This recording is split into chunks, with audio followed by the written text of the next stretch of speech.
Ladies and gentlemen, we come to you all this evening with a joint statement between the Hatcher family and the Rockingham County Sheriff's Office on the horrific event that happened at my home Sunday night that resulted in the murder of my mother and serious injuries sustained to my father. What we want to speak about is not any of the speculation, because this is a highly unusual event. There's been a lot of rumors, but we're coming to you this evening with just the facts that we know. There is no question in these facts. This is what we know, and this is coming from the investigation and the things that have been determined as factual from the Rockingham County Sheriff's Office. And I'm going to turn it over now to my dad, Michael Hatcher, who is here, as well as the Sheriff of Rockingham County, Mr. Brian Hutchison. There's no way for you to know the trauma and the pain and the unanswered questions that I have had, that my three sons, Dane, Spencer, and Connor, have had, Holly's family has had, and my mom and my two sisters have had about this terrible tragedy.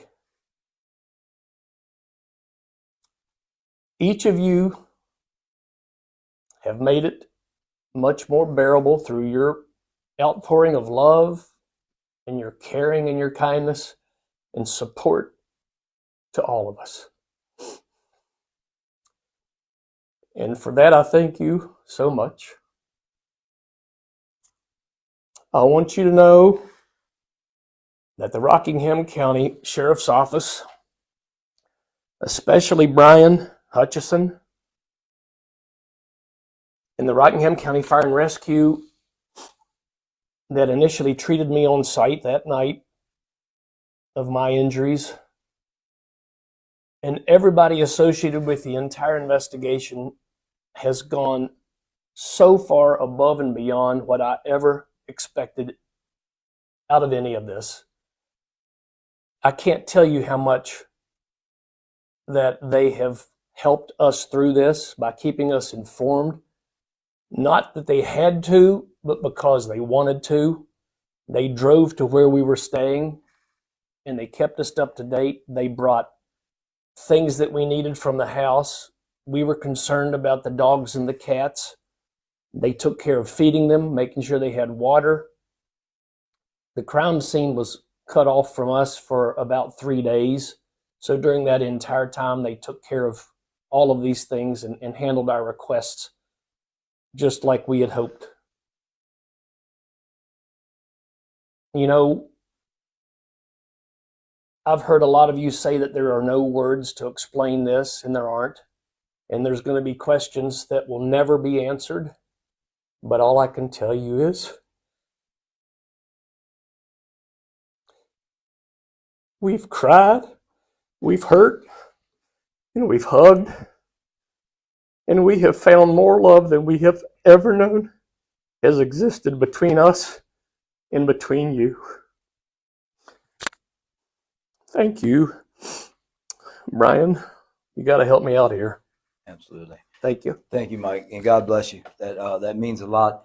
And in talking with the family this morning, we felt like this was the right thing, the right way to go about. Again, highly unusual and very, very tragic situation that occurred this week, and hear the family side of it as well as the investigative side of it. But I'm going to start by saying that for me, that's an overlap because I've known the Hatcher family for a great number of years myself. When all of them were probably not much taller than this desk we're sitting at, running around the Little League ball fields and playgrounds of Rockingham County. And my oldest son had Holly as a teacher in school, absolutely loved her. And I'm sure I can speak for many, many other children she taught over the years as to what a wonderful, wonderful teacher and influence on their life that she was. And so, again, that personal side of it for me and love for the Hatcher family, the Hatcher boys, a wonderful crew you just can't say enough about. But getting to the investigative side, and touching on some of the facts and updates as far as that goes, we wanted to start by going back to the original press release that I sent out on Tuesday. We're going to put that on the screen for you and quickly go over that. We put that on August the 5th, and it reads as follows. At 11:58 p.m. on Sunday, August the 3rd, the Rockingham County Sheriff's Office responded to an emergency call for service involving a home invasion with an armed intruder in the 13,000 block of North Valley Pike. Deputies immediately responded to the scene and located a male subject outside the residence that was determined to be the caller and the owner of the home. The caller, Mr. Michael Hatcher, a 65-year-old male, was suffering from visible injuries sustained during the home invasion and subsequent altercation with the armed intruder. Another male subject was located in the driveway outside the home and was determined to be deceased. This individual was later identified and determined to be Mr. Kevin Moses Walker, a 41-year-old male of Pikesville, Maryland. Deputies entered the home and located a female victim of the home invasion, Miss Holly Hatcher, a 62-year-old resident of the home and wife of Michael, who was determined to be deceased.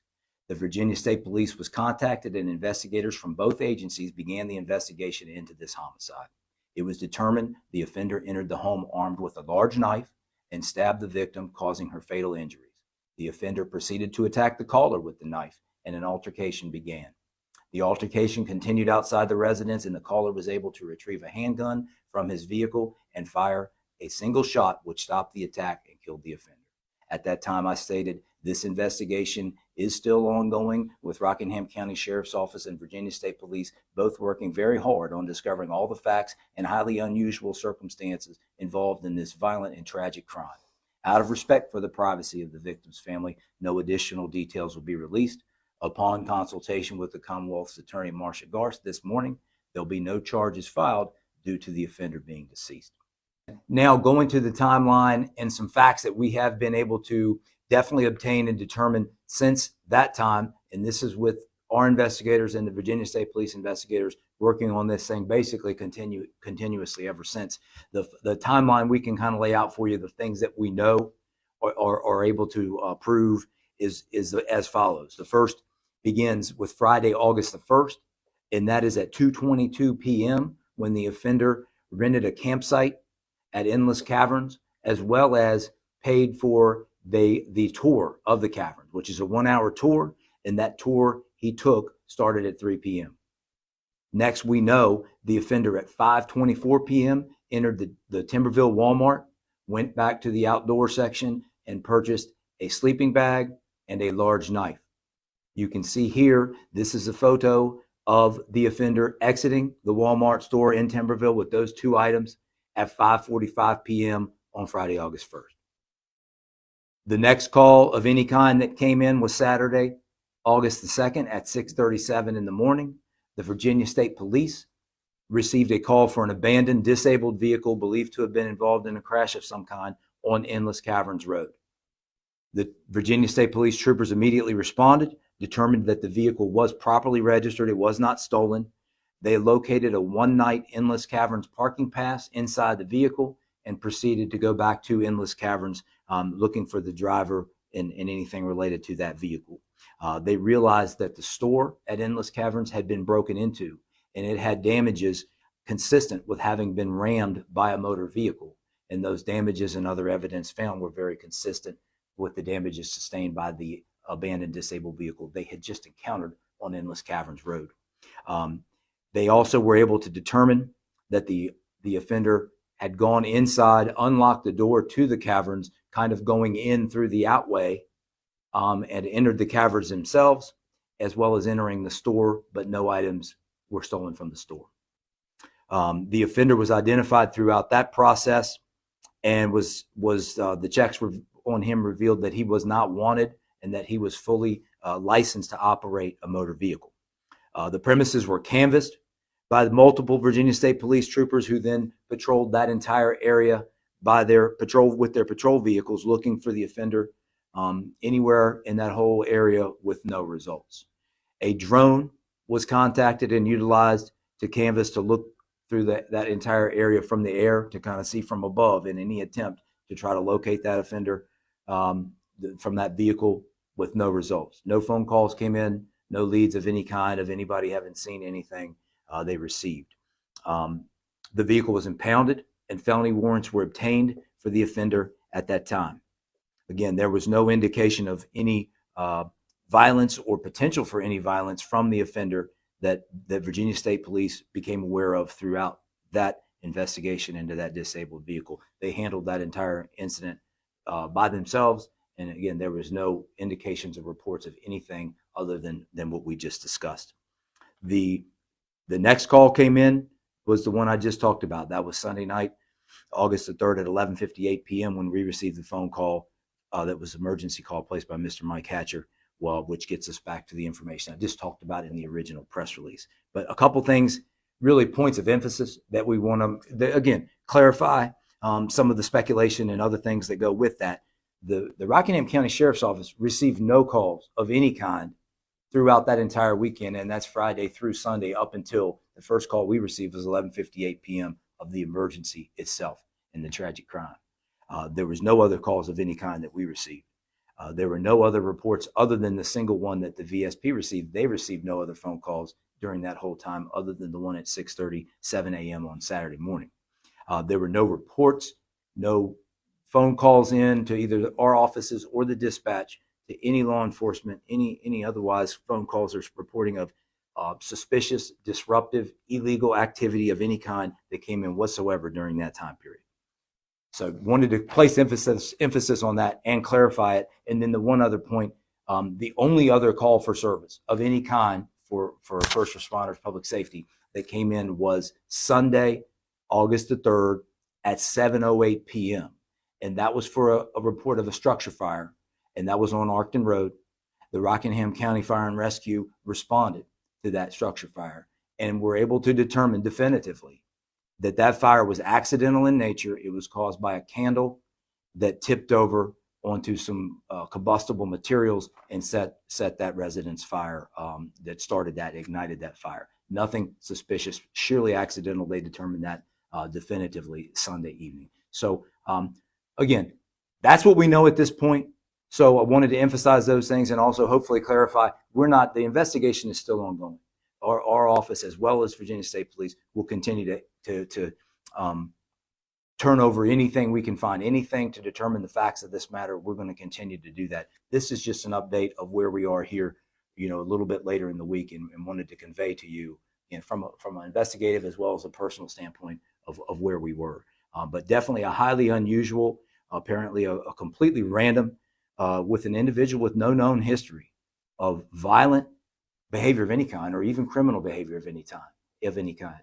And so very, very random, very unusual. Speaking personally with 31 years in law enforcement for any, I have never seen anything like it in my entire career, just the way the unusual, unique, and just crazy situation that this turned out to be. But again, very active. We're still working on it, and we'll continue to do so. We'll provide updates first and foremost to the Hatcher family and anything else as appropriate as we proceed forward. But emphasizing, as I also put in that original release, there's no prosecution. There's no charges that'll be placed because the offender's deceased. So I want to close by just saying thank you. Thank you for listening. Hopefully this does serve to clarify maybe some confusion or misunderstandings about this whole thing. Hopefully you understand where we're coming from. And again, that being law enforcement as well as the Hatcher family, and clarify somewhat, at least, some of the facts or some of what occurred. And lastly, and certainly most importantly, our thoughts and our prayers continue to be with the Hatcher family in this difficult time. God bless them. Thank you.